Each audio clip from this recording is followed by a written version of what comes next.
अब अध्याय 4 को आगे बढ़ाते हैं।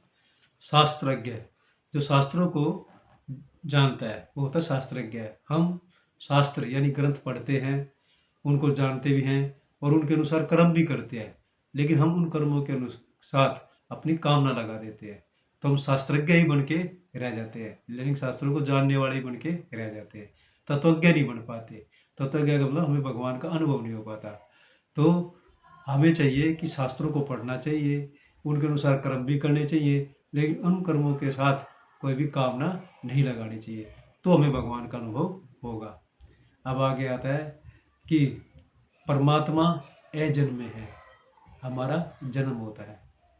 परमात्मा अंतर्ध्यान होते हैं, हमारी मृत्यु होती है।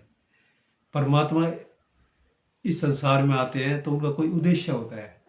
हम अपने कर्म भोगने के लिए आते हैं इस संसार में, जिसमें आयु भी शामिल है। परमात्मा जब भी संसार में आते हैं तो अपनी दिव्य शक्ति साथ लेके आते हैं। जैसे सीता जी राम जी की दिव्य शक्ति थी, राधा जी कृष्ण जी की दिव्य शक्ति थी। भगवान जब भी किसी पापी का अंत करते हैं तो उसे मोक्ष भी दे देते हैं, उसे मुक्ति भी दे देते हैं। तो हमें भगवान को पाने का ये रास्ता नहीं अपनाना चाहिए कि हम बुरे कर्म करेंगे फिर भगवान हमें मारेंगे फिर हमारी मुक्ति हो जाएगी। ये गलत है, क्योंकि हमारा भगवान से प्रेम का संबंध है।